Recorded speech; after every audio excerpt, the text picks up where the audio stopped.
January 14th, 2026, Buddhadhamma, Chapter 11.11.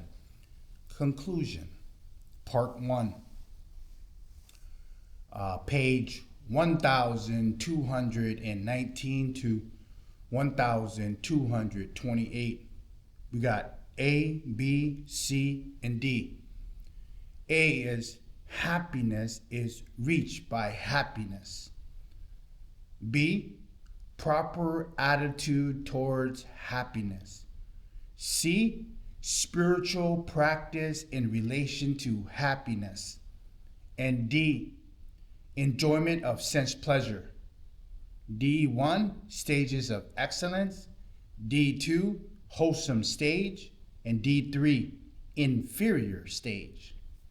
So conclusion, part 1, chapter 11, Buddhadhamma. A, happiness is reached by happiness. In order to clarify the Buddhist viewpoint on happiness, let us return to the passage cited at the beginning of this chapter, stating that the highest goal of Buddhism is to be reached by way of happiness, or by way of practice endowed with happiness. It is not to be reached through suffering, or by way of practice of pain. On one occasion, the Prince Bodhi had the following conversation with Gautama Buddha. Prince Bodhi, Venerable Sir, I believe thus happiness is not to be gained through happiness. Happiness is to be gained through pain. Gautama Buddha replies, Prince, before my awakening, while I was still only an unenlightened bodhisattva, I too thus thought happiness is not to be gained through happiness. Happiness is to be gained through pain. Gautama Buddha went on to say that due to this thinking, he went forth as a renunciate and studied with both Alakara Kalama and Uttaka Brahmaputra until he gained the same knowledge of these two eminent teachers. He then traveled further until he arrived at Sena Nikama near Uvela in Bharat, and undertook extreme ascetic practices, tormenting himself in various ways and fasting until his body was emaciated. Because of eating so little, my limbs became like the joint segments of 80 stem veins or the black stem veins. My hunches became like a camel's hooves. The projection on my spine stood forth like corded beads.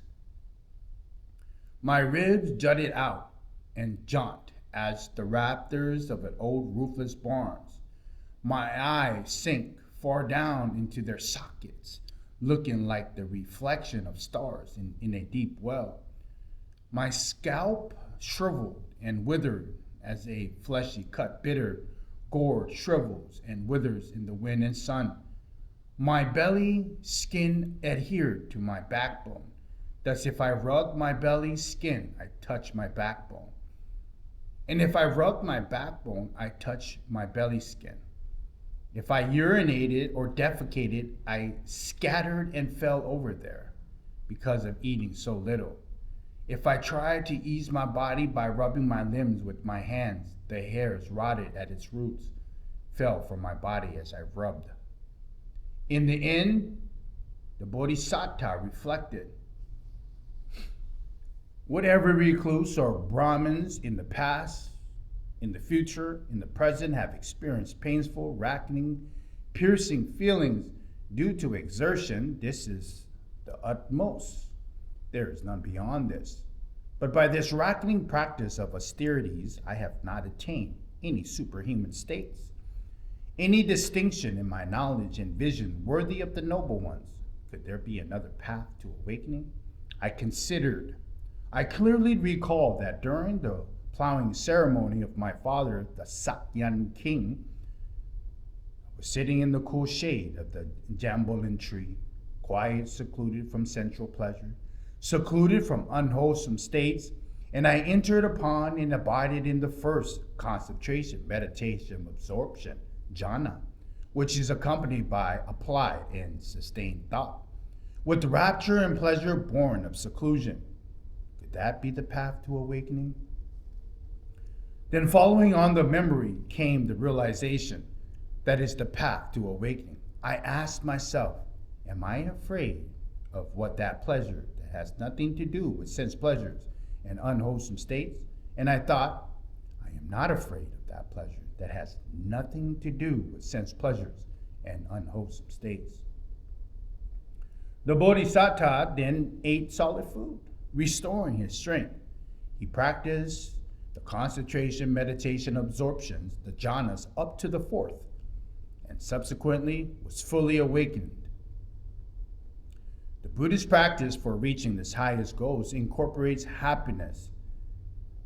The caveat here, however, is that a practitioner must not get caught up in the happiness, nor allow it to overwhelm the mind. The mind remains independent, allowing the person to progress in the higher states and to eventually realize complete deliverance. Having reached this liberation, one is able to enjoy all levels of happiness without it dominating the mind or leading to infatuation and difficulty. On some occasions, when drawing a comparison or when playing on words, Gautama Buddha referred to the assiduous practice of the four meditative concentration absorption of jhanas as an indulgence in happiness. The word in Pali is sukha likha nu yoga, but it is a beneficial indulgence conducting to awakening. The reason Gautama Buddha defended the practice of concentration, meditation, absorption, jhana, is that renunciants at the time tended to undertake severe practices of self-mortification. In comparison, the Buddhist monastic practices appeared easy and comfortable. Members of other religious traditions frequently criticized the Buddhist monks for being lax, as seen in this praxis.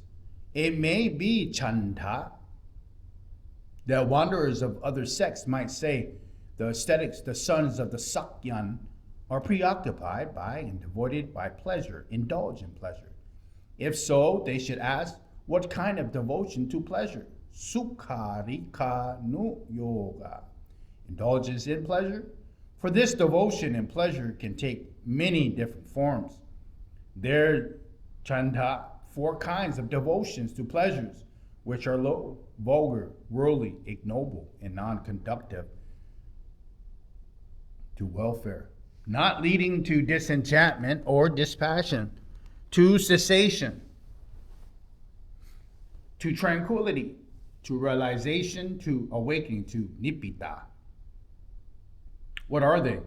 Firstly, a foolish person takes pleasures and delight in killing living beings, takes pleasures and delight in taking what is not given, takes pleasure and delight into telling fibs or lies, gives themselves up to indulgent in enjoying the pleasures of the five senses. There, chanda, four kinds of devotion and pleasures which are entirely conductive to disenchantment, to dispassion, to cessation, to tranquility, to realization, to awakening, to nibbida. What are they? Here, a monk secluded from sensual pleasures, secluded from unwholesome states, enters upon and abides in the first concept, meditation, absorption, jhana, up to the fourth.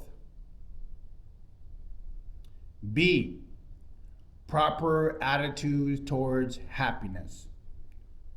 There are three chief or primary principles in Buddhism pertaining to a proper attitude towards sukha, happiness, as defined by the teaching of Gautama Buddha. Monks, how is the exertion fruitful? How is the striving fruitful? Here, a monk in this Dhamma and discipline. 1. Does not create suffering for himself when he is not beset by suffering. 2.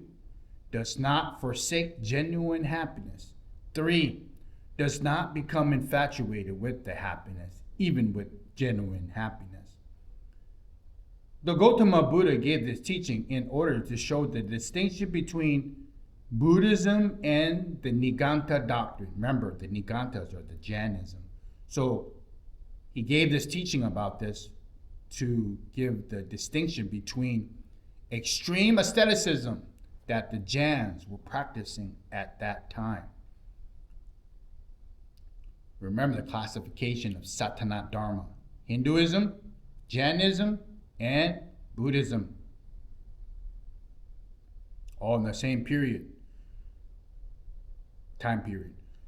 Gautama Buddha did not end the teaching here. He went on to describe another vital stage of practice, which can be classified as the fourth principle. That is, to strive in order to completely eradicate the cause of suffering. This fourth factor is decisive criterion for reaching the final goal of Buddhism.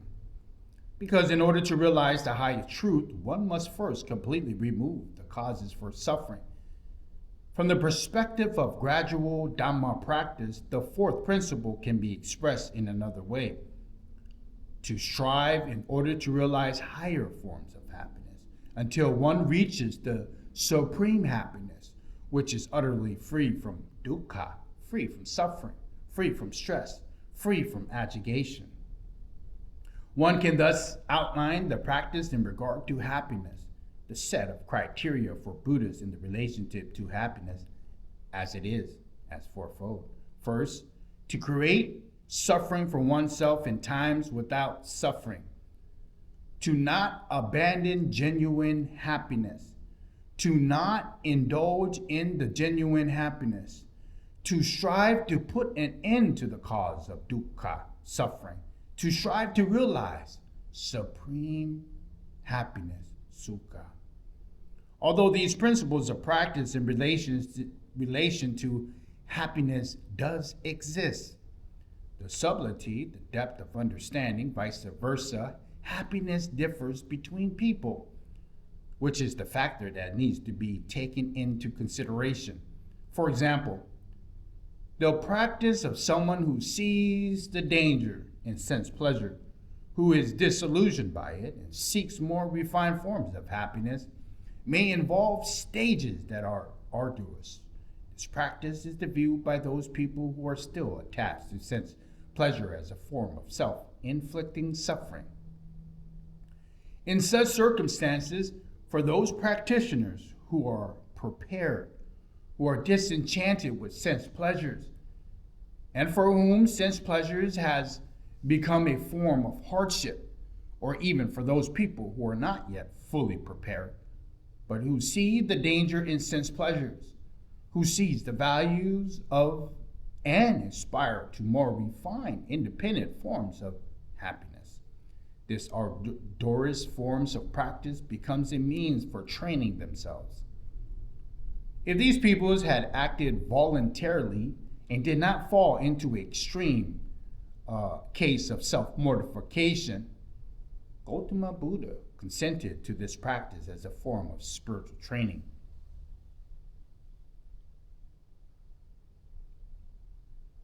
Moreover, some aspects of the lives of those who have experienced more refined forms of happiness are viewed by those people attached to sense pleasure as miserable or painful. The reverse is also true. Those people who have experienced more refined forms of happiness sees aspects of the lives of those caught up in the sense pleasures as suffering. In any case, those people who have experienced higher forms of happiness know that this happiness is for themselves. Therefore, the question of whether Buddhism ultimately prizes pleasure or prizes pain, whether it is a hedonistic or an extreme aesthetic or masochistic teaching, can be cast aside, for it is neither of these. The question thus pertains to the evaluation of significance of different kinds of happiness. That is, one faces a choice between sense pleasure, which depends on external things, and more refined things of happiness, which is our internal, self-generated and independent.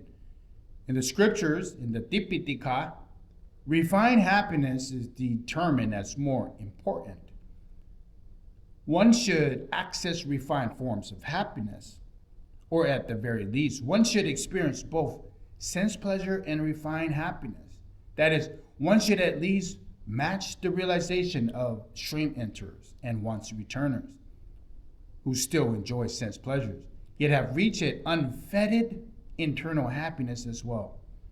A general principle for advancing form of sense pleasure, or advancing from sense pleasure to more refined happiness, from the pleasure of consuming to an independent happiness, is spiritual preparedness and discipline. A corresponding principle is that all people should experience righteous forms of happiness that are appropriate to their standing in life, or the result from their individual perseverance and self-discipline. Those people who are of want of both kinds of advantageous happiness, that is, they are derived of sense pleasures, they have not made the effort to reach higher forms of happiness, are considered misdirected and incompetent. In this case, those bhikkhus, those monks who have renounced sense pleasures yet do not make the effort to reach more refined forms of happiness, or whose practice is fruitless or dissolute, they miss a valuable opportunity and are considered more unfortunate and pitiable than lay people who indulge in sense pleasure. Gautama Buddha said, quote, "It is in this such way, monks, that a clansman has gone forth, yet he is covetous, inflamed by lust for sensual pleasure, with a mind full of ill will, with evil intentions, muddied mind, lacking clear comprehension, unconcentrated, scattered brain, unrestrained in sense faculties, just as a stick of wood from a funeral pyre, burning at both ends and smeared with excrement in the middle, cannot be used as timber either in the village or in the forest. It is just such a way do I speak about this person. He has missed out on the enjoyments of a householder, yet he does not fulfill the goal of a life of renunciant." Unquote. C. Spiritual practice in relation to happiness. Using sense pleasure as a guideline, one can summarize the Buddhist attitude towards happiness in the following way. Now we got D, enjoyment of sense pleasure. D1 is stage of excellence, D2 is wholesome stage, and D3 is inferior stage. Stage of excellence 1, to enjoy sense pleasures while at the same time being familiar and more refined kinds of happiness. This refined happiness acts as a safeguard and guaranteed keeping the enjoyment of sense pleasure within wholesome and virtuous limits, preventing the creation of problems for oneself and others, and generating benefit to all. Here one discerns the dangers and drawbacks of sense pleasures. One knows moderation, one avoids heedlessness.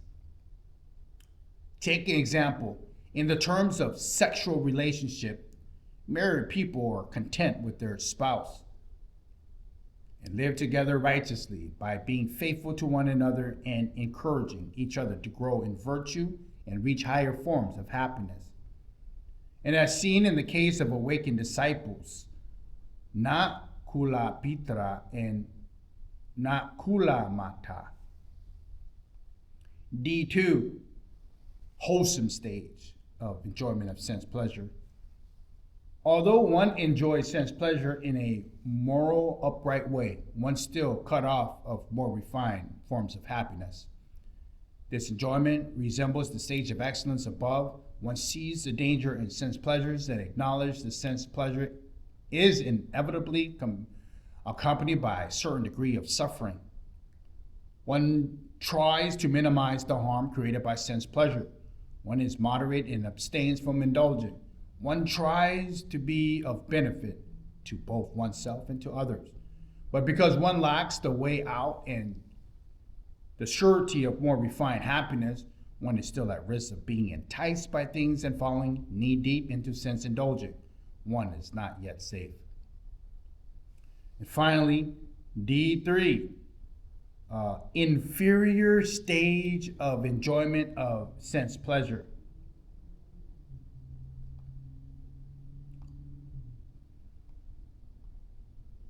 To be caught up in sense pleasure, to be obsessed with the pursuit of sense pleasure and personal gratification.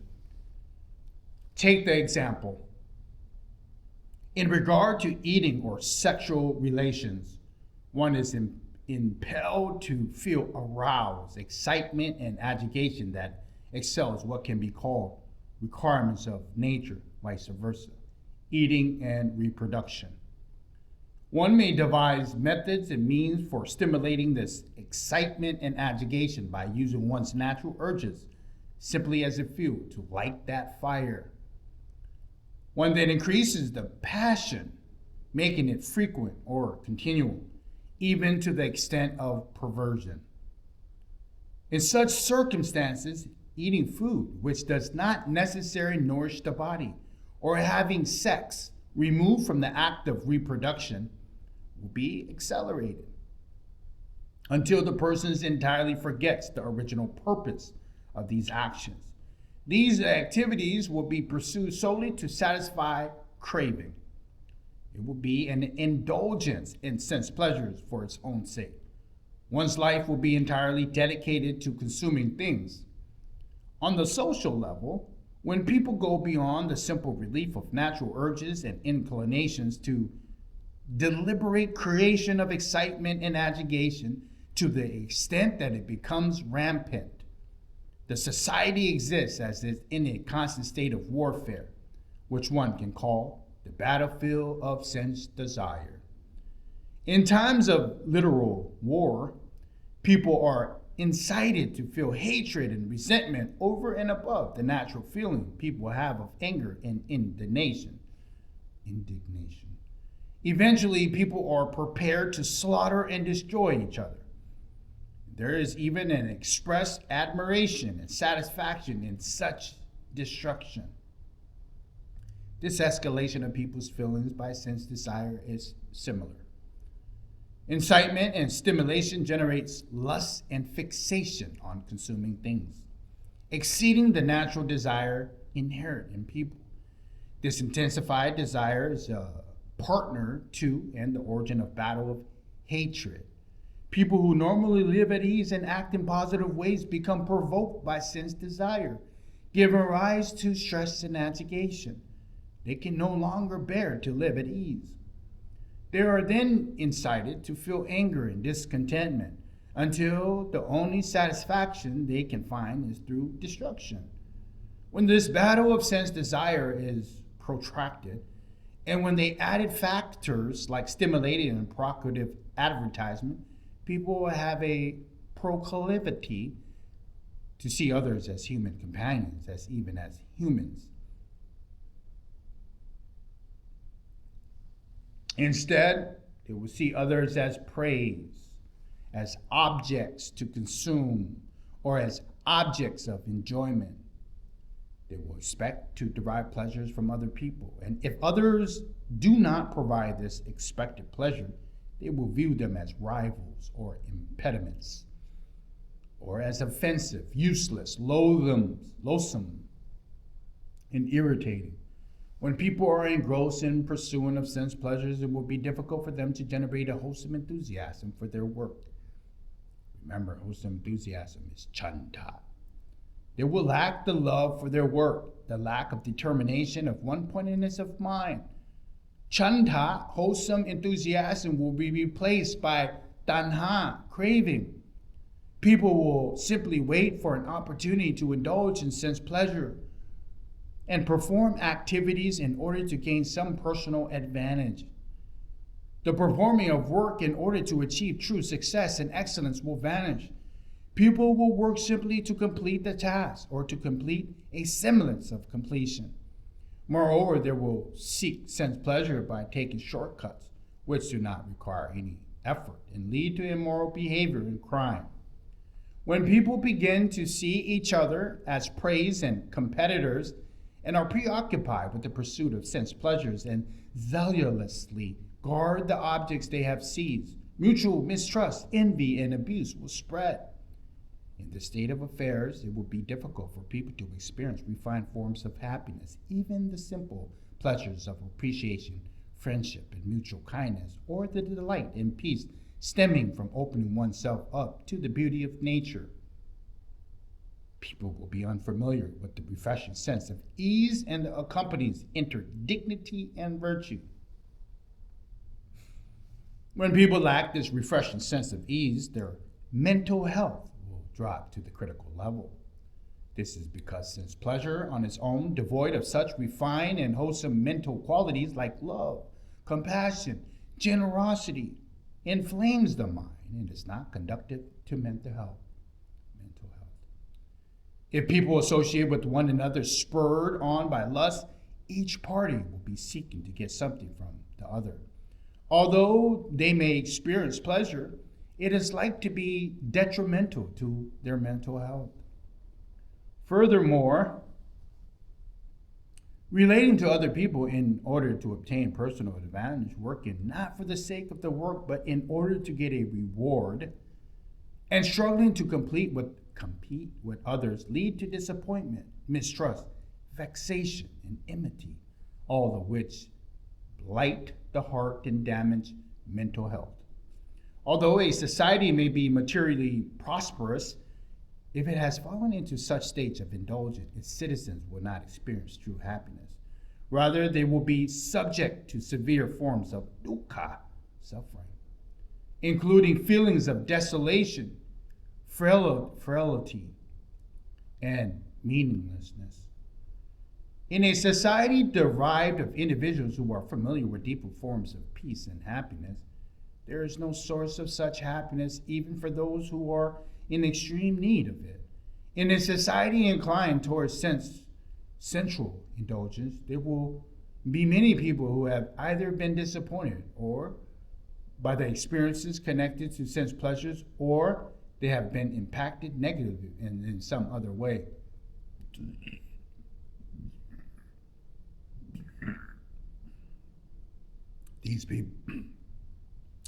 These people will respond by feeling disillusioned by sense pleasures, or they will go on to the opposite extreme and feel hatred towards sense pleasures. They will add to the ranks of those people, for example, the old and the invalid, who no longer have the capacity to enjoy sense pleasure to the full. These individuals are either unable to fully enjoy sense pleasures, or else they have aversions to sense pleasures. If they have no access to the internal happiness, they will experience serious mental difficulties. If they have adequate physical strength, they may seek an escape by using intoxicant or addictive substances, creating additional problems to society. When the flood of sense pleasures overflows the banks and people do not reform themselves in time, the corrupted society will waste away and devour itself. The civilization will ultimately collapse. Now we're going to leave off there with the conclusion, chapter 11.11 on happiness. And we'll start back up tomorrow. But that's the bottom of page 1228 of Buddhadhamma, part 1.